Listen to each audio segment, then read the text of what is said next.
अच्छा, अस्सलाम वालेकुम स्टूडेंट्स, मैं हूं फरहान यूसुफ और आप तमाम स्टूडेंट्स को मोस्ट वेलकम करता हूं आज के इस लेक्चर में।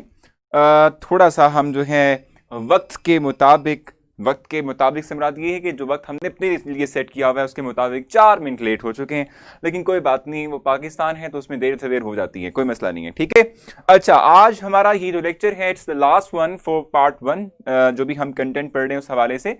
अब मैंने आप लोगों से 2 सजेशंस लेनी है, ठीक है, लेकिन अभी मैं नहीं लूंगा क्योंकि अभी मुझे कमेंट डिस्प्ले नहीं है, थोड़ी देर में लूंगा। ठीक है, आज का जो कंटेंट हमारा है जो कि हमने स्टडी करना है, हम देखेंगे जिससे मुतालिक आज हमने बात करनी है। आसान आसान चीज़ें भी, मुश्किल नहीं है। मुझे याद है कि अस्मा गुल जो हैं और इसके साथ एक और भी थी, मुझे उनका नाम याद नहीं आ रहा, इन दो की फरमाइश पर, भरपूर फरमाइश पर आज हम जो है करेंगे ये कि हालांकि हम चैप्टर कंप्लीट कर चुके हैं लेकिन जो न्यूमेरिकल टाइप के क्वेश्चंस हैं, ठीक है, उनसे मुतालिक आज हम डिस्कस करेंगे। ठीक है, so numerical type of questions जो कि related to rate of friction बन सकते हैं, ऑर्डर ऑफ फ्रिक्शन के जो हमारे पास एक्सप्रेशंस होते हैं उनसे रिलेटेड बन सकते हैं, या हमारे पास जो है वो स्पेसिफिक रेट कांस्टेंट फाइंड करने के जो हमारे पास sections mathematical type of numerical based questions हो सकते हैं, इनसे मुतालिक हमने जो है वो बात करनी है। ठीक हो गया? तो मैंने जाते हुए आप लोगों से क्या किया था, आप लोगों से कुछ चीज़ शेयर की थी। मैंने यहाँ व्हाइट बोर्ड पे कुछ मैथमेटिकल एक्सप्रेशंस जो हैं वो आपके लिए राइट किए थे, सो वो मैं आपके साथ फिर शेयर करूँगा, आप लोगों को फिर से बताऊँगा उनसे मुतालिक, और आज हम फिर उससे मुतालिक पढ़ेंगे भी, डिस्कस भी करेंगे, और हम कुछ ना कुछ एमसीक्यूज को भी जो है साथ में लेंगे। ठीक है, कि जो रेलेवेंट टू दैट पर्टिकुलर हमारे पास हो सकते हैं, यानी कि हम उनसे रिलेटेड जो है कह सकते हैं कि हमारे पास होंगे। ठीक है, सबसे पहले जो इस वक्त हमने डिस्क्राइब करना है वो है रेट ऑफ फ्रिक्शन के अकॉर्डिंग हम स्पेसिफिक रेट कांस्टेंट वैल्यू को फाइंड आउट करने के लिए कहते हैं। अभी ये तो करते, अच्छा, तो रेट इक्वेशन के अकॉर्डिंग हम जो स्पेसिफिक रेट कांस्टेंट है कैसे फाइंड आउट कर सकते हैं, ये भी हमारे पास एक न्यूमेरिकल बेस्ड क्वेश्चन है। ठीक है, इसको हम निकाल लेते हैं। हमने रेट इक्वेशन जो है वो पहले भी सीखी हुई है लिखना, ठीक है, इतनी मुश्किल कोई बात नहीं है। ठीक है, जैसे for example if I have direction A and B and it will form, ठीक है जी, सी एंड डी प्रोडक्ट्स। ठीक है, तो इसके लिए रेट इक्वेशन क्या होगी? इसके लिए रेट इक्वेशन हमारे पास होगी भी rate is equal to K into concentration of A concentration of B. ठीक है, यानी कि कंसंट्रेशन ऑफ ए और बी जो है इनके ऊपर हमारी जो रिएक्शन हमारा है, ठीक है, इसका रेट डिपेंड कर रहा होता है। रेट ऑफ रिएक्शन जो है इस पे हम कहते हैं कि डिपेंडेंट होता है। ठीक हो गया? अब यहां से आप क्या इंफॉर्मेशन गैदर कर सकते हो, क्या इंफॉर्मेशन हासिल कर सकते हो? 3-4 चीजें हैं। या तो ये कि आपको वो रेट डिमांड करे आपसे कि भी आप रेट फाइंड आउट कर दो by giving the values of specific rate constant and the concentration of each reactant. ठीक है, ये हो सकता है। या फिर ये भी हो सकता है कि वो आपको रेट दे दे, ठीक है, कंसंट्रेशन ऑफ रिएक्टेंट्स प्रोवाइड कर दे और आपसे specific rate constant find out करने को कह दे। ठीक है, या इवन के ये भी हो सकता है कि वो आपको रेट भी प्रोवाइड कर दे, स्पेसिफिक रेट कांस्टेंट वैल्यू भी प्रोवाइड कर दे, और इनमें से किसी रिएक्टेंट की वैल्यू प्रोवाइड कर दे, और आप जो है उससे एक चीज यानी कि एक रिएक्टेंट जो अदर रिएक्टेंट जो अननोन रिएक्टेंट है उसको फाइंड आउट कर लें। सो एक इक्वेशन से आप एक वैल्यू को फाइंड आउट कर सकते हो, बाकी अगर आपको वेरिएबल्स की वैल्यू प्रोवाइड की गई हो सो आप निकाल सकते हो। ठीक है, मैं आप लोगों के साथ एक छोटी सी एग्जांपल शेयर करूंगा इसके हवाले से, ठीक है, और उसके बाद फिर हम उससे ऑनवर्ड मूव करेंगे। Let's suppose if I have rate which is 0.1, ठीक है, 0.1 मेरे पास है रेट। ठीक है, और इवन के जो कंसंट्रेशंस हैं, ठीक है, अगर हम देखें जो मेरे पास कंसंट्रेशंस ऑफ ए और कंसंट्रेशन ऑफ बी हैं, ये मेरे पास लेट्स सपोज 0.05 है। ठीक है, 0.05 मोल पर डी एम क्यूब। ठीक है, अब आपसे क्या डिमांड की गई है? आपसे ये डिमांड की गई है कि आप स्पेसिफिक रेट कांस्टेंट वैल्यू यानी कि के की वैल्यू को फाइंड आउट कर दें। अब वो कैसे कर सकते हैं? आप इस इक्वेशन को मॉडिफाई करेंगे, थोड़ा सा चेंज करेंगे। ठीक है, इसको मॉडिफाई करते हुए आप इसके थ्रू के की वैल्यू को फाइंड आउट कर सकते हैं। अब वो कैसे करेंगे? अब मुझे आप लोगों की कमेंट्स डिस्प्ले हो चुके हैं, अब आपने गप्पे नहीं मारने। भाई देखो, एक दफा अस्सलामु अलैकुम कह देने का मतलब होता है कि पूरी क्लास को कह दिया गया है। ठीक है, और आप समझा करें कि भाई मैंने आपके बिहाफ पर आप तमाम लोगों को भी जो है वो सलाम कर दिया है और अपने बिहाफ पे भी सलाम कर दिया है। सो हर एक किसी को इंडिविजुअली तौर पे आकर सलाम करना जरूरी नहीं है, ठीक है। शायद आपने आदाब मजलिस पढ़े हों कहीं पे, ठीक है, आदाब मजलिस का आपको शायद इल्म हो, ठीक है, कभी आपको किसी ने बताया हो कि देखो जब आप किसी मजलिस में बैठे होते हैं, मजलिस ये ना ये बेसिक तौर पे कि भाई मैं आपसे स्पीकर हूं, मैं आपका स्पीकर हूं, मैं आपको बता रहा हूं, कोई बात कन्वे कर रहा हूं और आप तमाम स्टूडेंट्स मेरे सामने इस वक्त बैठे हुए हैं सुनने के लिए, ठीक है। तो आदाब मजलिस ये होता है कि अगर कोई स्पीकर यानी कि जो बोलने वाला मुकर्रर है, ठीक है, अगर वो आपसे मुखातिब हो, आपको कोई बात कन्वे कर रहा हो, आपको समझा रहा हो, ठीक है, तो कभी भी आप जब भी आए, जब भी जो है उस मजलिस का हिस्सा बने, उस क्लास का हिस्सा बने, तो आते साथ ही अस्सलामु अलैकुम ऊंची आवाज में या कभी नहीं कहना, ठीक है। इवन के ये भी रिक्वायर नहीं होता कि आप किसी को कंधे पर हाथ मारकर कहीं भी मुझे आगे जाने की इजाजत दी जाए, ऐसा नहीं होता, क्योंकि फिर उसका फ्लो टूट जाता है और जब फ्लो टूटता है तो फिर उसका गुनाह आपके सर आ जाता है, ठीक है ना। सो आप ख्याल रखा करें तमाम लोगों का, दूसरों का भी ख्याल रखा करें। आपके सलाम करने हमारे लिए बहुत जरूरी हो सकता है, आपके लिए बहुत जरूरी हो सकता है, ठीक है, आप समझते हो कि इससे मुझे बहुत सवाब मिलेगा, लेकिन आदाब मजलिस के खिलाफ है। आप बाद में जब आपको मौका मिले आप सलाम भी करें, आप बात भी करें, जो मर्जी करें, ठीक है। आप इस ना कीजिए करें कि भाई आप लोग जो है शुरू में आते साथ ही ना, ठीक है, सबसे पहले आपने करना क्या होता है कि भाई आप पोस्ट क्या करें, अस्सलामु अलैकुम टू ऑल क्लास, बस कर दिया, देन मोर देन इनफ, ठीक है, ये काफी है। अच्छा सर आज आगे नहीं पढ़ रहे क्या? भाई आगे पढ़ रहे हैं हम, आज जो हमने डिसाइड किया है वो पढ़ रहे ना हम, ठीक है। आई विल गुड मुकर्रर इंशाल्लाह। अच्छा भी ठीक हो गया बस माँ, ठीक है, थैंक यू थैंक यू। अच्छा अभी देखो इधर, देखा वो बात होगी ना, खतीजा ने सलाम किया है, ठीक है, सो वालेकुम अस्सलाम। अब देखो इस रेट इक्वेशन के थ्रू हम क्या करेंगे, इसके थ्रू हम के की वैल्यू को फाइंड आउट करेंगे। वो कैसे कर सकते हैं, बहुत सिंपल है यार, के इज इक्वल टू क्या हो जाएगा भाई, rate divided by concentration of A and concentration of B, ठीक है, सिंपल है। इसको पुट करो तो रेट हमारे पास क्या था भाई, गिवन 0.1 था और यहां पर हमारे पास है 0.05, 0.05, ठीक है।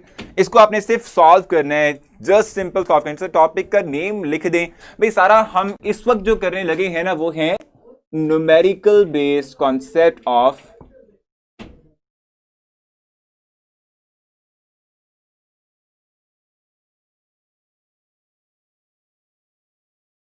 रेट ऑफ फ्रिक्शन, ये डिस्कस कर रहे हैं भाई इस वक्त हम, ठीक है जी, सारा ठीक हो गया। हाँ भाई समझ आ गई रेमशा, इसमें कोई मुश्किल वाली बात, कोई कंफ्यूजन, कोई प्रॉब्लम है तो डिस्कस कर लें भी जल्दी जल्दी, ठीक है, नहीं तो हम आगे चलेंगे।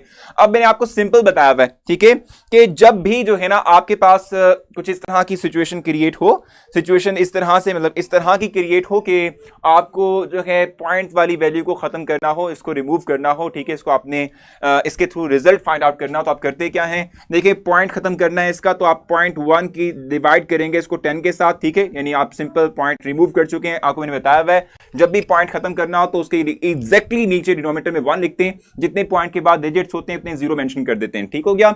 इस तरीके से ये भी है। सो आप क्या करेंगे, यहां पर 5 डिवाइडेड बाय कितने जीरो है, यहां पे 2 जीरो आएंगे, इंटू 5 डिवाइडेड बाय 2 जीरो यहां पर आएंगे। सिंपल है, कोई मसला तो नहीं है, ठीक है, इसको सॉल्व करने में कोई मेरे ख्याल से दिक्कत नहीं होनी चाहिए आप लोगों को। और कैसे सॉल्व करेंगे इसको भाई, ठीक है, 10 1s are 10, let's suppose 10 10s are 10, 100 हो गया, ठीक है भाई, ये भी कंप्लीट हो चुका, ठीक है, यानी यहां पर हमारे पास 10 आ चुका है, ठीक है। अब और सिंपल क्या हो सकता है कि 10 को आप 100 से मल्टीप्लाई करें तो ये चला जाएगा ऊपर 1000, ठीक है, and it will be divided by, ठीक है, व्हाट वैल्यू, ठीक है, क्या होगा 25, इसको सिंप्लीफाई कर लें, क्या आ जाएगा भी हमारे पास, 25 से सिंप्लीफाई करें कितना बनता है ये सिंप्लीफाई करने से क्या बनेगा, क्या कहते हैं आप लोग, 40 बनेगा, एग्जैक्टली इट्स 40, ठीक है, बिल्कुल सही है, ये 40 बनना है। कोई मुश्किल तो बात नहीं है इसमें, कोई प्रॉब्लम तो नहीं थी इसके अंदर। सो इस तरह के क्वेश्चंस आप लोगों को आने हैं अगर न्यूमेरिकल बेस आते हैं। सर वो वालेकुम अस्सलाम, अच्छा क्या था वो वाले, ठीक है, बताएं कि read double what is the concentration etcetera what equation. अच्छा डबल वाला कह रही हैं, तो डबल वाला भी कर लेते हैं। हाँ भाई यहां तक क्लियर है आप लोगों को, कोई मसला, कोई कंफ्यूजन, कोई मुश्किल वाली बात तो नहीं है इसके अंदर, ये तो बहुत सिंपल था, अब इसको कॉम्प्लिकेट भी करेंगे। मुझे बताएं यहां तक कोई कंफ्यूजन तो नहीं है आप लोगों को, कुछ पूछना है आप लोगों ने तो पूछ लें। अब एक इक्वेशन में आपके लिए एक क्वेश्चन राइट कर रहा हूं आपके लिए, आपने वो सॉल्व करना है, ठीक है भाई, आप वो सॉल्व करेंगे। मैंने सिंपल सा करके दिया, आपके लिए मुश्किल है, ठीक है। अब मुश्किल क्या है भाई, the concentration of the product is increase by the concentration of product, the concentration of product is increasing by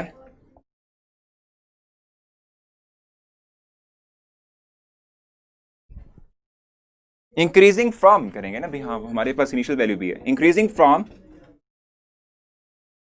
30 मोल पर डीएम क्यूब टू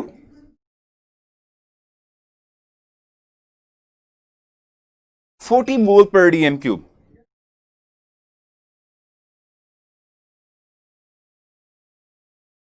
ठीक है जी, मोल पर डीएम क्यूब इन 0.5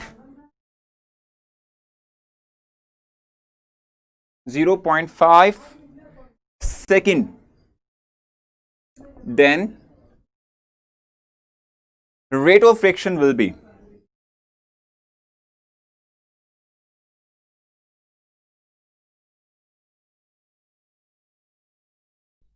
ठीक है, rate of friction will be. अब इसमें मैं ऑप्शंस आपको दे रहा हूं, आपने इनमें से चूज करना है। First one is 10, B1 is 15, C is 20 and the D1 is 25। इसका आंसर बता दें जल्दी से, शाबाश, जल्दी जल्दी। बहुत सिंपल था ना। देखो हमारे पास क्या होता है, देखो आप ये बात जानते हो कि जब आप रेट की बात करते हो तो रेट है क्या, रेट एग्जैक्टली इक्वल है rate of disappearance of reactant या rate of appearance of product, ठीक है, जिसको हम डी एक्स के साथ शो करते हैं, डी एक्स बाय, ओहो ये राइट लिख रहा क्यों नहीं है, D X by D T. Simple है, ठीक है, D X by D T, simple बात है ना, कोई मुश्किल वाली बात तो नहीं है। अब चेंज इन कंसंट्रेशन हमारे पास क्या हो रही है, फ्रॉम 30 to 40, ऐसे ही है। इनका डिफरेंस लोगे तो हमारे पास क्या आएगा, इट विल बी 10। 40 माइनस 30 करोगे ना, डिफरेंस का मतलब क्या होता है, फाइनल माइनस इनिशियल, तो 40 माइनस 30 विल गिव यू 10, ठीक है।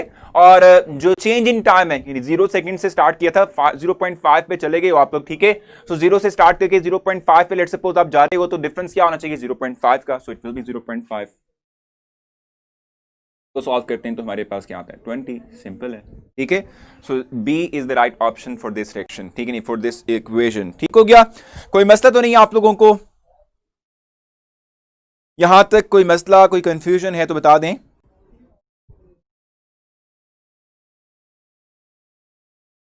अच्छा एक और क्वेश्चन कर लें यहाँ पे, हाँ बिल्कुल सही है, change in concentration by time, ठीक है, बस सिंपल वैल्यूज पुट करनी थी।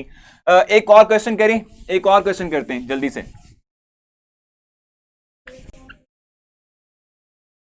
एक और क्वेश्चन कर लेते हैं।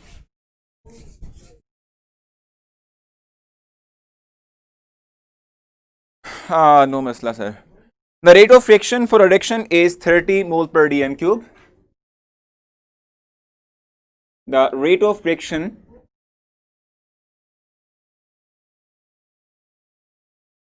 for a reaction is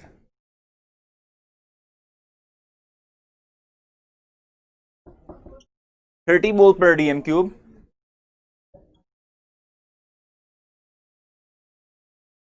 ठीक है, 30 mole per dm cube if the product concentration of reactant, if the product of the concentration of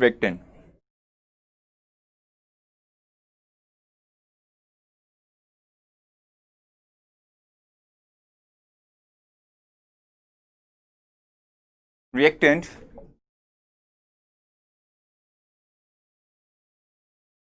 is unity,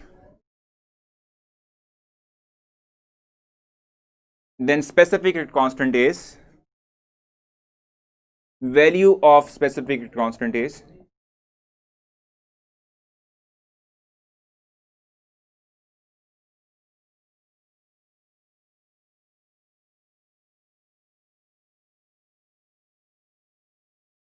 A option आपके पास है भाई 2.5,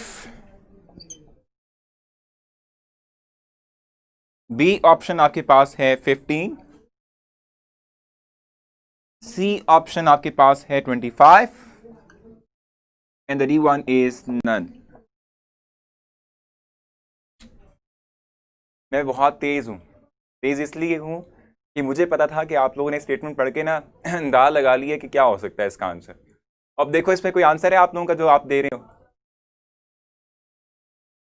आंसर है कोई यहाँ पर आप लोगों वाला जो आप दे रहे हो? जी अवैस बताएं।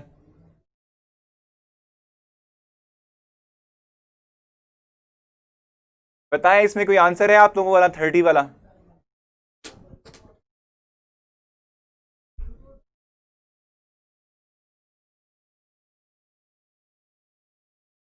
तो इसका आंसर क्या है? एग्जैक्टली है, सिंपल था। देखो रेट क्या होता है, rate equals to K into concentration of reactant. अगर लेट्स सपोज दो हैं तो फिर क्या होगा, यूनिटी है ना भाई, ठीक है। यूनिटी मतलब यहाँ वन लिखना है, सो वन इंटू वन क्या होता है, वो वन ही होता है, ठीक है। और वन इंटू के ही होता है, ठीक हो गया सही है ना। तो ये तो यूनिटी है, तो जो रेट है वो एग्जैक्टली के वैल्यू है, ठीक है। तो आपके पास जो ऑप्शन आपने प्रोवाइड किया वो तो गलत था, वो तो था ही नहीं, ठीक है। तो देखा ना, खराब कर दिया ना आप लोगों ने जल्दबाजी में। आगे चलते हैं भाई, ठीक है। अब हम करते हैं टूवर्ड्स, यानी चलते हैं टूवर्ड्स क्या, ये अब आगे चलने लगे, हम हाफ लाइफ पीरियड की बात करेंगे, ठीक है। हाँ जी भाई 30 होना चाहिए, 30 ही है एग्जैक्टली तौर पे, ठीक हो गया।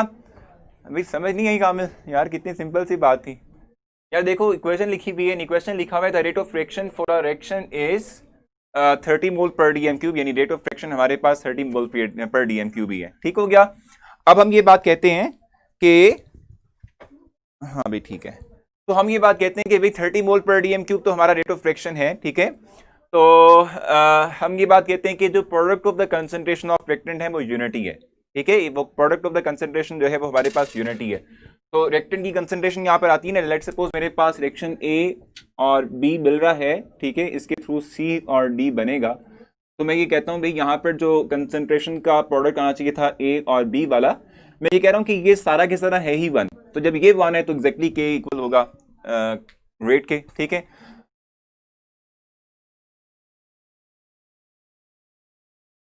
हाँ sir, order of friction is related numerical भी करवाएंगे प्लीज, ऑर्डर ऑफ फ्रिक्शन वाले करवाएंगे भी, अपने करने दूंगा वो वाले भी जा रहा हूँ मैं, ठीक है।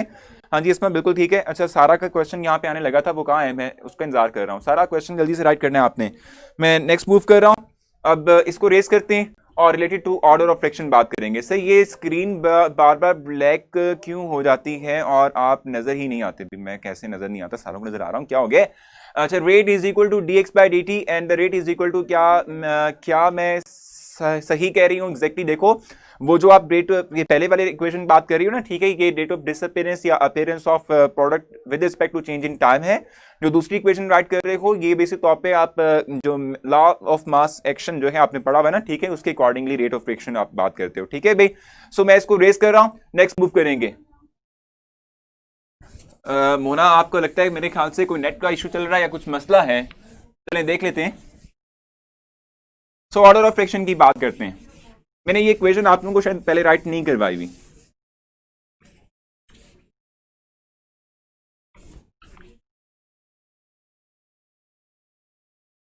बोर्ड मार्कर डार्क ले लें, कोई है यहाँ पे पड़ा हुआ? देखना है कोई पड़ा हुआ? Concept of order of friction,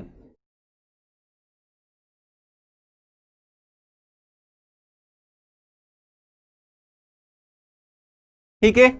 अब मैं यहाँ पर इक्वेशन राइट कर रहा हूँ जीरो, फर्स्ट और सेकंड और थर्ड ऑर्डर के लिए, ठीक है। देखो हमने इनिशियल तौर पे एक इक्वेशन राइट की हुई थी which is T half N directly proportional to 1 over A raise to power क्या था, n माइनस 1। ये जनरल इक्वेशन हमने पहले पढ़ी हुई है, इससे हमने कुछ इंफॉर्मेशन भी गेट की थी, ठीक है। ठीक है ना भाई, टी हाफ एन का मतलब यहाँ पे ऑर्डर ऑफ फ्रिक्शन है, ये भी ऑर्डर ऑफ फ्रिक्शन को रिफ्लेक्ट करता है 1 over A raise to power n minus 1, ठीक हो गया। प्रोपोर्शनलिटी सारा को पता है कि जब भी आप खत्म करते हो तो क्या बनता है, T half n equals to K by A raise to power n minus 1, ये आता है, ये भी पता है आप लोगों को। नहीं, वो कंफ्यूजन उस वक्त होगी सारा कि जब आप जो है ना अपना आपको टाइम दिया जाए, ठीक है, यानी दो इनिशियल और फाइनल टाइम दिया जाए और इनिशियल और फाइनल कंसंट्रेशन प्रोवाइड की जाए, तो आप dx/dt वाला यूज करेंगे। अगर आपको जो है रेट प्रोवाइड किया जाए, ठीक है, और दोनों कंसंट्रेशन या एक अगर रेक्टेंट की कंसंट्रेशन प्रोवाइड की जाए, तो आप वो वाला जो दूसरी वाली नहीं थी, रेट इज इक्वल टू के इनटू कंसंट्रेशन ऑफ रेक्टेंट्स, ठीक है, वो आप लिखेंगे। ठीक हो गया? अच्छा, ये आ गया। अब हम सारे के सारे ऑर्डर्स के लिए इन जो है वो इस तरह की क्वेश्चंस राइट करते हैं। सर केमिकल इक्विलिब्रियम के भी क्वेश्चन पूछ सकते हैं कम कम हम क्या कौन से वाले केमिकल इक्विलिब्रियम, वो जो आप चैप्टर नंबर 8 में पढ़कर आए उसके हवाले से पूछ रही हो रिमशा? अच्छा भी, सो देखें पहले ये तो कंप्लीट करें ना। सो टी हाफ, अगर मेरे पास जीरो ऑर्डर डायरेक्शन है तो I will write zero in replacement of N, ठीक है, और इसके लिए जो इक्वेशन बनती है वो बनती है a/2k, ठीक है। It's the equation for zero order direction, यानी a/2k हमारे पास आएगा, ठीक है। a/2k हम राइट करेंगे फॉर जीरो ऑर्डर डायरेक्शन, ठीक हो गया। अच्छा, इस तरीके से फॉर सेकंड वन हम राइट करते हैं, जीरो की जगह 1 आ जाएगा फॉर फर्स्ट ऑर्डर डायरेक्शन, ठीक है। तो हमारे पास इक्वेशन क्या बनती है भाई, 0.693 डिवाइडेड बाय के, ठीक हो गया। ये बनेगी फॉर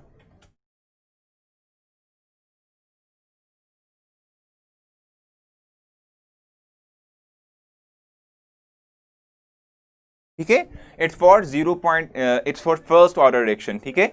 सर आंखों में दर्द शो हो जाता है स्क्रीन देख देख के, डार्क वाला बोर्ड, भाई डार्क वाला बोर्ड मार्कर का मिल जाए हैं तो अभी कर लेते हैं भाई, कोई बात नहीं।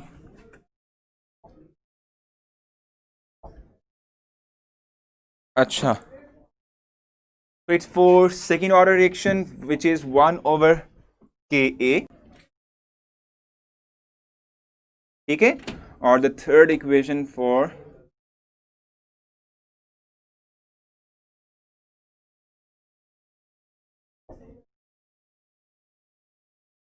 Thank you 1.5 Ka²।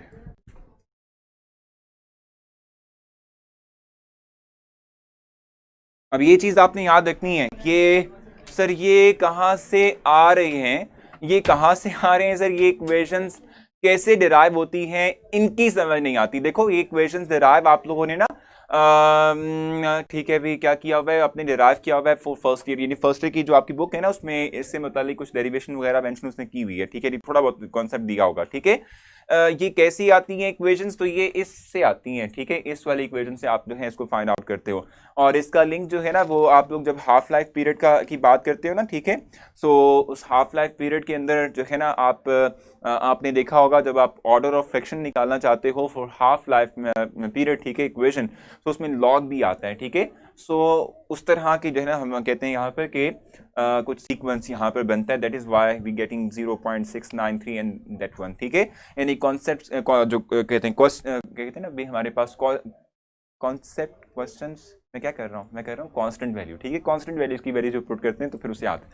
तो बड़ा बड़ा लिखें, अवैस नहीं आ रहा भाई, अवैस को नजर आ जाएगा, छोड़ो यार अपना काम कर लेते हैं हम फेडरल बोर्ड से हैं तो फिर क्या हुआ, तहसीन राइट तो करना ना सर, इस एमसीक्यू से रिलेटेड एक क्वेश्चन बिल्कुल राइट करेंगे, पहले आप ये देख लें कि ये आएगा, यानी इसको आपने अपने पास नोट डाउन कर लेना है, इसको आपने याद रखना है। सर ये एक देखी नहीं, सर में दर्द होता है भैया, सर इक्वेशन ये देखी नहीं है तो सर में दर्द होता है, ये किस तरह की बात है?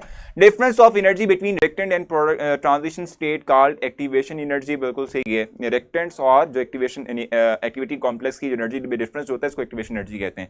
वैल्यू ही पुट करनी है ना, बिल्कुल वैल्यूज पुट करनी है, आपको कम से कम ये जरूर पता होना चाहिए कि equations for first second and third order expression क्या है। जीरो ऑर्डर हाफ लाइफ में t is equal to k into A नहीं होना चाहिए, नहीं भाई ये एक बेसिक तौर पे यही आता है, ठीक है, यही होता है हमारे पास, ठीक हो गया। यही हम कहते हैं कि हमारे पास आएगा सर जीरो ऑर्डर में तो टू कैसे आया। देखो ये जो हम कांस्टेंट्स की बात कर रहे हैं ना, जैसे मैंने आपको बताया था कांस्टेंट्स की जो है हम बात करते हैं, कांस्टेंट्स की वैल्यूज जो है हमें पुट करना होती हैं, ठीक है। उसके तहत हम जो है ये वैल्यूज देख रहे होते हैं, ठीक हो गया ना, उसके तहत हम देख रहे होते हैं। हाफ लाइफ पीरियड के थ्रू हमने ऑर्डर ऑफ फ्रिक्शन कैलकुलेट किया हुआ है ना, ठीक है, उसका मैथमेटिकल एक्सप्रेशन भी डिराइव किया हुआ है। सो वो चीजें यहाँ पर हम अप्लाई कर रहे हैं, ठीक हो गया।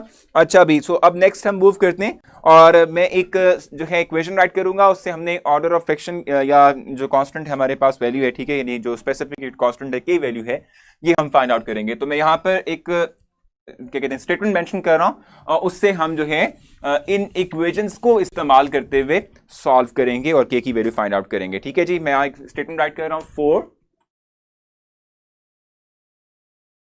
फर्स्ट ऑर्डर रिएक्शन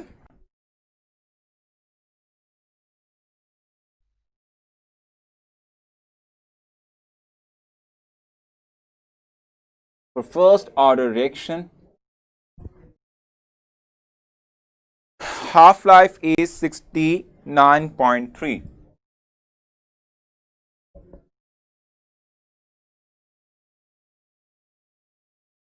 ठीक है, सेकेंड्स, ठीक है जी। It's specific rate constant is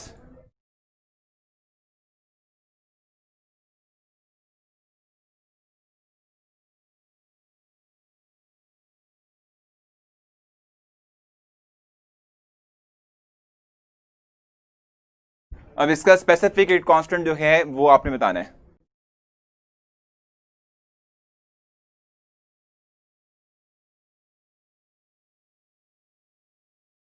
federal board को क्या हो गया है, आप लोगों का कौन सा रिजल्ट आने वाला है सुबह? फेडरल बोर्ड का रिजल्ट है क्या भाई? किसका रिजल्ट आ रहा है? आप देखो वही वाली बातें शुरू होगी ना, यहाँ पर आपने पंगेबाजी लेने शुरू कर दी हैं, बातें शुरू कर दी हैं। अगर बात नहीं करनी तो मुझे बता दें पहले से, हैं पहले बता देना आप लोगों ने मुझे, अगर आपने गप्पे सप्पे मारने, ठीक है।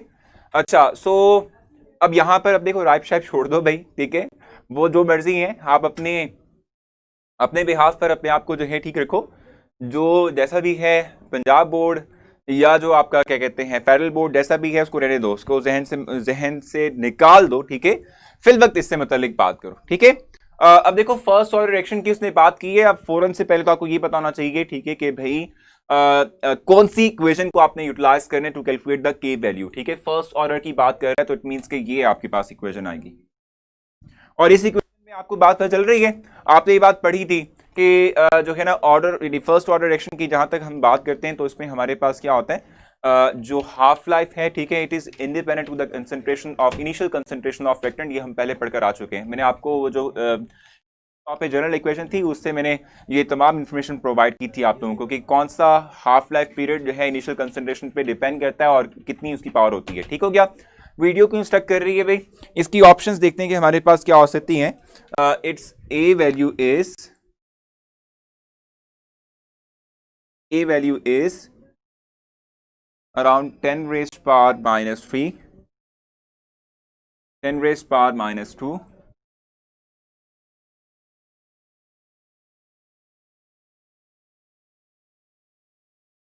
10 raised power minus 1, and the D1 is none। तो सिंपल है, इसमें कोई मुश्किल वाली बात नहीं है।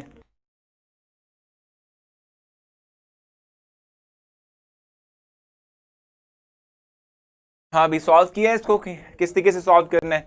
हाफ लाइफ पीरियड आपको प्रोवाइड किया हुआ है, 0.693 कांस्टेंट वैल्यू है, के आपने फाइंड आउट करना है तो के इधर ले जाएं, 69.3 को यहाँ पर ले आए, ठीक है, तो आपके पास वैल्यू आ जाएगी अगर आपने निकाली हुई हो तो।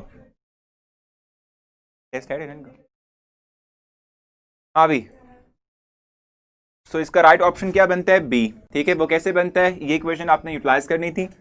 आपके पास 69 पॉइंट कितना था, यहाँ पे 69.3 मौजूद था, ये है 0.693 डिवाइडेड बाय के। यहाँ से आपने सिंपल के की वैल्यू फाइंड आउट करनी थी, वो कैसे करनी थी आपने, K equals to 0.693 divided by 69.3, point खत्म करेंगे, इसको सॉल्व करेंगे तो इट विल गिव यू 0.01, ठीक है। 10 rays power minus 2 it's 10 rays power minus 2। ठीक है, यहाँ तक कोई मसला कोई कंफ्यूजन है तो मुझे बता दें। इस तरह के क्वेश्चंस आप लोगों को मिलेंगे सॉल्व करने के लिए न्यूमेरिकल बेस, ठीक है, जो कि आप लोगों ने सॉल्व करने और उससे निकालना है आंसर। सो इसका right option 10 rays power minus 2 या 0.01 भी इसको कहते हैं। बिल्कुल ठीक है sir. Order of fraction given होगा, भी लास्ट भी नहीं है, स्टेटमेंट के अंदर आपको ऑर्डर ऑफ फ्रैक्शन फाइंड करने को दे दे अगर आपको वो स्पेसिफिक कांस्टेंट वैल्यू प्रोवाइड करता है। ठीक है, या आपको अगर ऑर्डर ऑफ फ्रैक्शन प्रोवाइड करता है तो आप के की वैल्यू निकालेंगे। सर कैसे, समझ नहीं आई भाई। देखो ना, ये इक्वेशन आपने यूटिलाइज करनी है फॉर फर्स्ट ऑर्डर रिएक्शन। ठीक है, ये तो क्लियर हो गया ना। इसमें आपको ऑर्डर ऑफ फ्रैक्शन प्रोवाइड किया गया था, के फाइंड करना था। ठीक हो गया। सो के को इधर ले आए और ये ऑर्डर ऑफ फ्रैक्शन जाके डिवाइड कर दें। ये मेरी इक्वेशन राइट की हुई है। 0.693 डिवाइडेड बाय 69.3, इसको सॉल्व करेंगे। वो पॉइंट वाला खत्म कर लो ना। ठीक है भाई, ये तो बड़ा सिंपल सा था यार, है ना। डिवाइडेड बाय 1000 हो जाएगा, डिवाइडेड बाय 10, ये गया इस 0 से और पॉइंट खत्म हुआ तो ये भी इससे कैंसिल आउट हो गया, तो 1/100 हो गया। और 1/100 क्या होता है? 10 रेज़ पावर माइनस 2 यानी 0.01 होता है। ठीक, सॉल्व भी कर दिया। सॉल्व नहीं हो रहा भाई सना, देखो सॉल्व कर दिया, इसके पॉइंट खत्म किया। ये जो ये वाला था 0.693, देखो पॉइंट के बाद 3 डिजिट्स हैं तो इट मीन्स के 3 0 आएंगे। फिर उसके बाद इसके पॉइंट खत्म किया, 693 डिवाइडेड बाय 10, 10 को कैंसिल आउट कर दिया। ठीक है, 693 से कैंसिल आउट कर दिया, तो 1/100 क्या होता है? 10 रेज़ पावर माइनस 2 या 0.01। सर ऐसा एमसीक्यू भी करवाएं जिसमें ऑर्डर फाइंड करना हो प्लीज। ठीक है, भी कर लेते हैं। वजीहा मैं ऐसे करता हूं कि पहले आप लोग जो है ना टेस्ट दे दें। ठीक है, जो आप लोगों का आज का टेस्ट आपके लिए सेट किया हुआ है, पहले आप वो दे दें। आप जब वापस आएंगे तो फिर मैं यहाँ पर 1-2 क्वेश्चन राइट कर चुका होऊंगा, आप उनका आंसर दे देना। ठीक है, सो भाई इनका टेस्ट पहले स्टार्ट कर लेते हैं। आप लोगों का टेस्ट जो है वो आपकी स्क्रीन पर आ चुका है। आप पहले इसको सॉल्व करें और जब इसको सॉल्व कर लेंगे तो उसके बाद आप वापस आएंगे। तो जब वापस आएंगे तो फिर जो है हम इससे मुतालिक आगे फर्दर डिस्कस करेंगे। टेक्निकल क्वेश्चंस दिए थे मेरे ख्याल से मैंने आपको। अच्छा भी, सो नंबर 1 की बात कर लेते हैं, फर्स्ट वन की बात कर लेते हैं। फर्स्ट वन इजी था। फर्स्ट क्वेश्चन क्या था भी हमारे पास? The first order decomposition. अब फर्स्ट ऑर्डर के लिए आपके पास यार ये सामने लिखी हुई है यहाँ पर ही, फर्स्ट ऑर्डर के लिए 0.693 डिवाइडेड बाय के एक्सप्रेशन आता है। ये तो ठीक हो गया ना, सिंपल है। The half life period for zero order reaction is, वो हमारे पास क्या था? a/2k था, ये भी सिंपल हो गया। थर्ड वन हमारे पास क्या है भाई? थर्ड वन हमारे पास है if a is the initial concentration of reaction then half life period of the reaction, ठीक है, of nth order is directly proportional to, if a is the initial concentration of the reaction then half life period of the reaction, ठीक है, of the reaction of nth order is directly proportional to. चलें भी इसको देख लेते हैं। देखो आप ये बात जानते हो कि हाफ लाइफ पीरियड जो है इसका जनरल एक्सप्रेशन हमारे पास फॉर nth ऑर्डर क्या होता है? वो होता है is equal to, is directly proportional to 1 over a raised to power n-1 and it is inversely proportional। ठीक है, it's not directly proportional to initial concentration। ठीक है, अगर directly proportional करना है तो आपने करना क्या होगा? आप फिर इसको ऐसे लिखेंगे, t half is directly proportional to, इसको ऊपर ले जाएंगे तो बनाएगा हमारे पास क्या? a n-1 और -1 बन जाएगा। ठीक है, ये सिंपल है, डायरेक्टली प्रोपोर्शनल हो गया। ठीक है, अब हम ये बात कहते हैं कि इसको हम ओपन करेंगे और आपको मैंने बताया था पहले भी कि पावर के ऊपर पावर का मतलब होता है मल्टीप्लाई करते हैं इसको। ठीक है, सो बनेगा t हाफ, ठीक हो गया, and it is directly proportional to a raise to power. अब -1 मल्टीप्लाई हुआ तो -n+1 हो जाएगा। समझ आई आप लोगों को? यानी मैंने -1 को -n के साथ तो -1 से मल्टीप्लाई कर दिया तो ये -n बन गया, ये +1 बन गया। सो इसको मॉडिफाई करके हम लिख सकते हैं t half n directly proportional to a raise to power 1 -n। ठीक है, यही ऑप्शन आपको कहा गया, बिल्कुल एग्जैक्टली यही कहा गया भाई, यही राइट ऑप्शन बनता है। मुझे सेकंड का थर्ड का बताएं कि थर्ड की समझ आ गई आप लोगों को? थर्ड की आगे मैं फिर 4 आपके लिए एक्सप्लेन करूंगा, आपके लिए समझाऊंगा। ठीक है, सो ये हमारे पास है रिमशा, ठीक हो गया ना? अगर ये समझ आ चुकी है तो मुझे कहें कि ठीक है, क्लियर कह दें। फिर मैं आप लोगों को एक्सप्लेन करूंगा क्या जो क्वेश्चन हमारा नेक्स्ट वन है, यानी कि फोर्थ वन है। ये सिंपल था जो मैंने अभी आपके लिए एक्सप्लेन किया, आगे समझ? हाँ जी, 1 - n ही बनता है इसका। ठीक हो गया ना? ये तो कोई प्रॉब्लम नहीं होना चाहिए ना इसके अंदर, तो इसमें कोई इशू है आप लोगों के लिए? कोई मसला नहीं है? क्लियर दिखे ना भाई? जल्दी जल्दी क्वेश्चन नंबर 4 एक्सप्लेन करेंगे, फोर्थ वन एक्सप्लेन करेंगे। ठीक है, अब हम चलते हैं एमसीक्यू नंबर 4th वन की तरफ। ठीक है, स्टेटमेंट क्या थी? For the first order reaction, ठीक है, for the first order reaction half life is 14 second. ठीक है जी, the time required for the initial concentration to reduce by 1/8 of its value. ठीक है, 1/8 ऑफ इट्स वैल्यू, ये हमने देखना है कि हमारे पास इसका क्या आंसर पॉसिबल हो सकता है। ठीक है, इससे मतलब हमने अब इससे मतलब क्या करना है, बात करनी है। ठीक हो गया, तो लें जनाब। अच्छा देखो, 1/8 का मतलब सिंपली तौर पे क्या होता है, जरा ये भी हमें पता होना चाहिए। फर्स्ट और यानी फर्स्ट हाफ लाइफ के बाद क्या होता है, हाफ हो जाती है ना ये, ठीक है, हाफ हो जाती है। फिर सेकंड हाफ लाइफ के बाद क्या होता है, 1/4 हो जाती है। फिर थर्ड हाफ लाइफ के बाद क्या होता है, 1/8 हो जाती है। तो ये चीज आपको लर्न करना पड़ेगी। ये T1 है, ये T2 है एंड इट्स T3।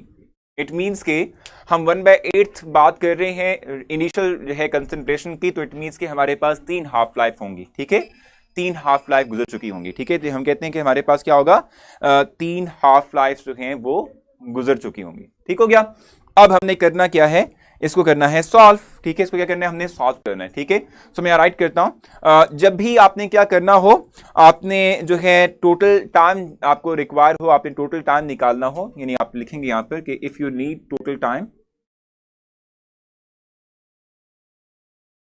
तो आप करते क्या है कि हाफ लाइफ को मल्टीप्लाई करते हैं, हाफ लाइफ को मल्टीप्लाई करते हैं किसके साथ मल्टीप्लाई करेंगे भी, नंबर ऑफ हाफ लाइफ्स के साथ। तो नंबर ऑफ हाफ लाइफ के साथ, ठीक है, इसके बाद आपने मल्टीप्लाई करना था। ठीक हो गया, अब इसकी हाफ लाइफ क्या है, इट्स 14। ठीक है, और 14 को आपने मल्टीप्लाई करना था किसके साथ, आप 14 को मल्टीप्लाई करेंगे विद 3, क्योंकि आपने भी देखा कि हमारे पास 3 बनता है।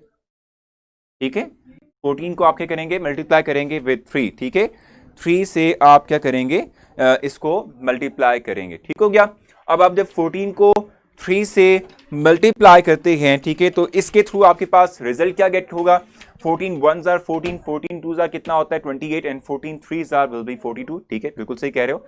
यहाँ पर जो ऑप्शन लगा हुआ है, ठीक है, उसमें कुछ करेक्शन करने वाली बात रहती है। ठीक है, वो हमें देखना पड़ेगा। ठीक है, वो हमें देखना पड़ेगा। ठीक हो गया, so it will be around 42 second, मैं ये देख रहा था। ठीक है, सो 42 सेकेंड। ठीक हो गया, मैं अपने पास इसको चेकआउट कर रहा था कि मैंने इसको ऑप्शन ठीक लगाया हुआ है या गलत लगाया हुआ है, तो यहाँ मिस्टेक हुई है। ठीक है, इसका ऑप्शन 42 होना चाहिए, 42 सेकेंड होना चाहिए। ठीक है, 42 सेकेंड के बाद हम कहते हैं कि हमारे पास जो है ये हो जाएगा। ठीक हो गया, नहीं ना रिमशा, ऐसे थोड़ी होता है। ये देखो ना, आप अगर 14 + 14 + 14 + 14 करते हैं तो इट विल बी 42। ठीक है, और अगर आप 14⁻³ की बात करते हैं तो इसका मतलब पता है क्या होता है, इसका मतलब होता है 14 को आप मल्टीप्लाई कर रहे हो 3 टाइम्स, इसकी वैल्यू बहुत बड़ी आएगी, इसकी वैल्यू बहुत बड़ी आएगी।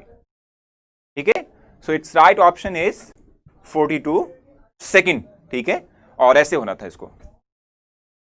अब समझ आ गई आप लोगों को, इट्स 42। मैं अपने पास क्रॉस चेक कर रहा था इसको ना कि भाई मैंने तो नहीं मिस्टेक की भी, सो यहाँ से प्रॉब्लम हुई है, सो वो देख लेते हैं कि क्या इशू था, लेकिन मैंने आपको सॉल्व करवा दिया। एक दफा रिपीट कर दें रुबाब, बड़ा सिंपल था यार। देखो वो कह रहा था इनिशियल कंसंट्रेशन 1/8 टाइम होनी चाहिए। ठीक है जी, नहीं क्लियर हुआ? देखो अगर इनिशियल कंसंट्रेशन 1 थी तो एक हाफ लाइफ के बाद आ जाएगा 1/2। अगर सेकंड जो है टाइम हम फिर फर्दर बात करते हैं, हाफ लाइफ और गुजर गई है तो ये 1/4 हो जाएगा। थर्ड हाफ लाइफ गुजरती है तो 1/8 हो जाएगा। ठीक है ना, हाफ 1/4 1/8 हो जाएगा। ठीक है, मतलब 3 हाफ लाइफ होनी चाहिए। ठीक है, 3 हाफ लाइफ गुजरेंगी। ठीक हो गया, अब हम कहते हैं कि जब भी हमने टोटल टाइम निकालना हो ना, ठीक है, टोटल टाइम हमने फाइंड आउट करना हो, सी ऑप्शन इसका राइट ऑप्शन था। ठीक है, टोटल टाइम निकालना तो करते क्या कि हाफ लाइफ को मल्टीप्लाई करते हैं with number of half life के साथ जो हम देख रहे हैं। ठीक है, सो हाफ लाइफ क्या थी 14, total number of half life क्या है 3, तो इसको मल्टीप्लाई करेंगे it will give you 42 second. अब अगर आप 14⁻³ करते हैं ना तो उसका मतलब ये होता है, और ये बहुत बड़ी वैल्यू प्रोवाइड करेगा आपको। क्लियर हो गया आप लोगों को? स्टेटमेंट लिखी हुई है, if the concentration if the constant for half life is 64, ठीक है, and the initial concentration of the reactant is 2 molar for the third order reaction, then half life find करनी है आपने। ठीक है, मैं इसके ऑप्शंस पॉसिबल आपको प्रोवाइड करता हूं, आप इसको सॉल्व करें। इसके पॉसिबल ऑप्शंस हैं 4, ए आपके पास है 4, बी आपके पास है 0.006, सी ऑप्शन आपके पास है 8 और D1 है 10। इसका आंसर निकालें आपने, ठीक है। इसका आंसर सॉल्व करें जल्दी से। सर ऐसा एमसीक्यू भी करवाएं जिसमें ऑर्डर फाइंड करना हो प्लीज। बिल्कुल ठीक है बचिए, अभी मैं करवाता हूं आपको, बस थोड़ा सा वेट करना है आपने। जरा इसको देख लें, जल्दी से देख के बताएं कि इसको कैसे सॉल्व करेंगे आप। क्वेश्चन था हमारे पास, if the constant for half life is 64 and the initial concentration of reactant of is 2 molar for third order reaction, then half life is, इसकी हाफ लाइफ फाइंड करनी थी आपने। अब देखें इस इन पॉसिबल जो आपके पास इक्वेशंस हैं, मैंने इक्वेशन अभी रिमूव नहीं की है, इनमें से कौन सी आपने यूटिलाइज करनी है और कैसे इसको सॉल्व करते हुए आपने हाफ लाइफ निकालनी है, ये देखना है आपने। जल्दी से देखें इसको। देखो क्वेश्चन है, if the constant for half life is 64 and the initial concentration of reactant is 2 molar for third order reaction, then half life is, आपने half life निकालनी है। अब कौन सा इक्वेशन आप यूटिलाइज करेंगे और उसकी क्या वैल्यू आएगी आपने ये फाइंड करना है। फाइंड आउट कर लिया आप लोगों ने, it's B option is right, ठीक है कि नहीं। इसका जो बी ऑप्शन है वो ठीक है। उसकी रीजन क्या है, कैसे आप करेंगे सॉल्व, ये इक्वेशन आपने यूटिलाइज करनी थी, ठीक है। ये इक्वेशन आपने लास्ट वाली इक्वेशन जो है वो यूटिलाइज करनी थी, ठीक हो गया। और वो आप किस तरीके से सॉल्व करेंगे, 1.5 डिवाइडेड बाय के, हमारे पास उसने वैल्यू प्रोवाइड की हुई है विच इज 64, ठीक है। इनिशियल कंसंट्रेशन वो आपको 2 कह रहा है, तो इट मींस के 2 रेज़ टू पावर स्क्वायर होगा, क्योंकि ए इनिशियल कंसंट्रेशन आपने लेनी होती है 2 करना होता है, उसको स्क्वायर करना होता है, ठीक है ना। क्योंकि थर्ड ऑर्डर रिएक्शन है तो हम वो वाला इस्तेमाल करेंगे, ठीक है। इसको आपने सॉल्व करना था और सॉल्व करके इसका आंसर आपने फाइंड आउट करना था 1.5 डिवाइडेड बाय 64 इंटू 4, ठीक है। और इसको आप सॉल्व करेंगे तो इट विल गिव यू 0.06 ही आएगा, ये हमारे पास, ठीक है। 0.006 हमारे पास आएगा, ठीक हो गया। So D option, sorry B option is the right option. Sir इस क्वेश्चन की समझ नहीं आई। अदन देखो, अदनान नहीं भाई, अदन, ठीक है। इसमें आपको के वैल्यू प्रोवाइड की हुई है, ठीक है, और इसके साथ साथ ए वैल्यू, ए की वैल्यू प्रोवाइड, इनिशियल कंसंट्रेशन जो है ए वैल्यू प्रोवाइड की गई है, ठीक हो गया। थर्ड ऑर्डर रिएक्शन की बात करें तो ये इक्वेशन यूटिलाइज करेंगे 1.5 डिवाइडेड बाय के ए स्क्वायर, और इसको सॉल्व करने के बाद आपके पास हाफ लाइफ आ जाएगी जो कि 0.006 हमारे पास आती है, ठीक हो गया। 256 या 128 भी इसको सॉल्व करना पड़ेगा, आपको देखना पड़ेगा। 64 इंटू 4 करें कितना बनता है ये। सर जी कैलकुलेशन मेरे कैलकुलेशन क्या करा दें भाई। अच्छा भाई लो, वैसे तो मेरी आपको पता है कि क्रैश लैंडिंग हुई थी पिछले दिनों मैथमेटिक्स में, लेकिन फिर भी करते हैं, कोई मसला नहीं है, ठीक है ना। सो 1.5 डिवाइडेड बाय 64/4, आई थिंक मेरे ख्याल से यहाँ आपको नजर आ रहा होगा, विजिबल भी होगा। या मैं इतना करता हूँ, स्टेटमेंट थोड़ी सी रेस कर लेता हूँ, क्योंकि स्टेटमेंट तो आप पढ़कर आ चुके हैं ना, तो इसको सॉल्व करते हैं यहाँ पे। तो ये है 1.5 डिवाइडेड बाय 64 इंटू 4, क्योंकि 2 का स्क्वायर क्या होता है हमारे पास 4 होता है, ठीक है। सो इसको सॉल्व करते हैं। अब आप जानते हो भाई 1.5 है, पॉइंट खत्म कर देते हैं ना ताकि आसानी हो जाए हमारे लिए, 15/10 हो जाएगा, ठीक है। और ये हो जाएगा 64 इंटू 4 आ जाएगा, ठीक हो गया। अब नेक्स्ट हमारे पास क्या होगा, नेक्स्ट हमारे पास ये है कि हम जो है ना फर्दर इसको मजीद देखें। 15 बाय ये कितना हो जाएगा भाई, 10 भी नीचे आ जाएगा, 64 इंटू 4 हो जाएगा, ठीक है। क्लियर हो गया। तो क्रैश लैंडिंग तो हुई थी, अब कोशिश करते हैं कि ये भी हो जाए, ठीक है। सो 5 2 जार कितना होता है 10, 5 3 जार होता है। अब ये सिंप्लीफाई फर्दर हो सकता है, इट कैन बी सिंप्लीफाइड और नो, नहीं हो सकता, ठीक है। सो 3 8 इंटू 64, ठीक है जी। इसको मजीद सिंप्लीफाई करना है आपने, ठीक है। तो बहुत लंबा काम हो गया वैसे यार, मुझे क्या मुश्किल काम दे दिया आप लोगों ने, मल्टीप्लाई करने वाला काम दे दिया मुश्किल यार, इतना बड़ा मुश्किल काम दे दिया आप लोगों ने। इसको सॉल्व कर लोगे मेरे ख्याल से, इसको मजीद और सॉल्व करने की जरूरत नहीं है, आई थिंक मेरे ख्याल से कर लोगे, इसको कर लेना चाहिए इसको, है ऐसा सही है, क्लियर है, बिल्कुल ठीक है भाई। हाँ क्योंकि अगर फर्दर हम गए ना तो कॉम्प्लिकेशन में आ जाएंगे, इसको सॉल्व करेंगे फिर इसको डिवाइड करेंगे फिर ये करेंगे फिर वो करेंगे, मेरा तो वैसे से अपना निकल जाना है। सो मसला कोई यहाँ तक कोई मसला कोई कंफ्यूजन तो बता दें। अब ऑर्डर और फ्रिक्शन की बात आप लोग कर रहे थे तो उसको भी दिखा देता हूँ मैं आप लोगों को कैसे सॉल्व करना है। नहीं देना भाई, मेहरबानी जी तुझी खा बड़ी मेहरबानी आप लोगों की, इतनी मुश्किल काम मुझसे करवा लेते हुए आप लोग यार। अच्छा अभी 3/512 से आगे बता दें। अच्छा अभी 3/512, ये 3/512। अच्छा फिर इस तरह कर लो, 3 अंदर रखो, 512 बाय रखो, ठीक है। फिर पॉइंट लगाओ, फिर ज़ीरो आ गया, फिर ज़ीरो लगाओ, फिर 300 हो गया, अभी भी नहीं हुआ, फिर ज़ीरो लगाओ, फिर ये हो जाएगा, फिर 512 को इससे जो है वो डिवाइड कर लो, तो कुछ फ़र्क पड़ेगा, कुछ अफाका होगा, ठीक है। सर मेरे क्वेश्चन का लेक्चर से के हट कर है, भी बता दें उरीबा, कोई मसला नहीं है। आपने वोटिंग करवानी थी, किस चीज़ की वोटिंग करवानी थी? रिमाइंड, हाँ यार आज वोटिंग मैंने करवानी थी, 2 चीज़ों की करवानी थी। एक तो ये करवाना था मैंने आप लोगों से वोटिंग, मैं फिर भूल गया हूँ, शायद मेरे ख्याल से मुझे याद है। एक तो वोटिंग मैंने करवानी थी आप लोगों से कि यार हमें स्लाइड्स पे चलना चाहिए, जो हमारा इनऑर्गेनिक पोर्शन है, या हम वाइट बोर्ड पे ही करें, ठीक है। बी क्लियर है, क्या है, लेस देन 1 आंसर, ठीक है आएगा, इसलिए सॉल्व करने की जरूरत नहीं। बिल्कुल देखा, ये अच्छी बात कर दी आपने, ठीक है। यानी आपने स्लाइड वाला देखना था, ठीक है, कि स्लाइड्स पे हम जो है आगे चलें, मतलब जो हमारा इनऑर्गेनिक पोर्शन है, या हम इसको व्हाइट बोर्ड पे ही रखें, तो ये हमने करना था। मैं इसके लिए पोस्ट कर दूंगा आप लोगों के लिए, ठीक है, यानी आपको मैं पोस्ट करवा दूंगा आपके लिए, ठीक है। आप उस पर आंसर कीजिएगा, क्योंकि मसला ये है कि आप लोग यहाँ पे गड़बड़ कर देते हैं। मुझे पता नहीं चलता कि कितने वोट स्लाइड्स के थे, कितने वोट्स आपके दूसरे वाले हैं, ठीक है। सो वो देखेंगे। हाँ जी, ऑर्डर ऑफ फ्रिक्शन वाला देखने लगा था, तो पहले मैं ऑर्डर ऑफ फ्रिक्शन वाला बता दूं आपको।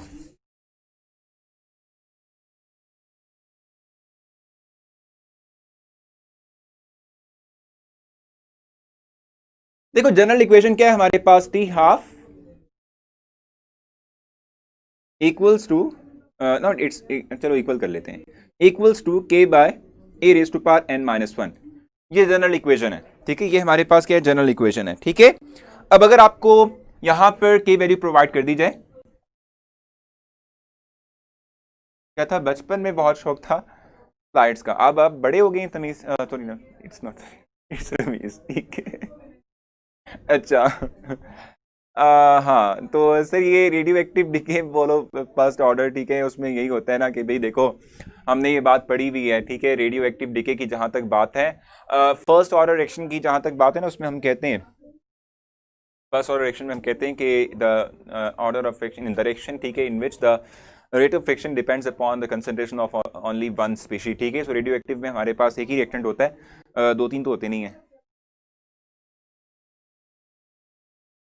इंस्टीट्यूटर पर जो कोर्सेज हैं उनके सर्टिफिकेट भी ये नहीं, मतलब समझ नहीं आई क्या हुआ सर्टिफिकेट, मतलब से ये radio active decay follow zero order, भाई जीरो ऑर्डर कह रहे हो, कभी क्या कह रहे हो, कभी क्या कह रहे हो। वैसे ये बता दो मैं आपको, रेडियो एक्टिव की जहां तक बात है, ठीक है, तो उसमें रेट ऑफ फ्रिक्शन कभी भी कंसंट्रेशन में डिपेंड नहीं करता sir. S1 S2 and N1, हाँ भाई ये कौन सा ऑर्डर है, अभी देखो यार ये तो nth ऑर्डर है, इट्स nth ऑर्डर, ठीक है, ये तो nth ऑर्डर है, ठीक हो गया।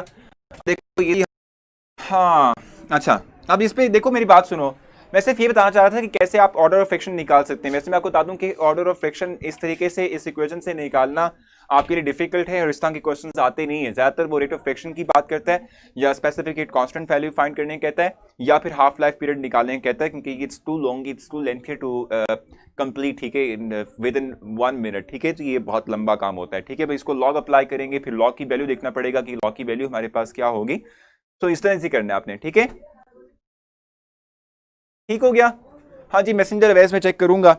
सो अब तो चूंकि टाइम भी हो चुका है, सो मैं आपसे इजाज़त चाहूंगा। कल हमने इनऑर्गेनिक स्टार्ट करनी है, इनऑर्गेनिक के लिए मैं आप लोगों को अभी पोस्ट करूंगा, और एक पोस्ट करके आपसे पूछूंगा कि आप लोगों ने जो है ना स्लाइड से पढ़ना है, या जो है वो इससे पढ़ना है, ठीक है, वाइट बोर्ड पे पढ़ना है, आप लोग ही मुझे बताएंगे, ठीक है। तो अपना बहुत सारा ख्याल रखें, कल मिलते हैं इंशाल्लाह, अल्लाह हाफिज़।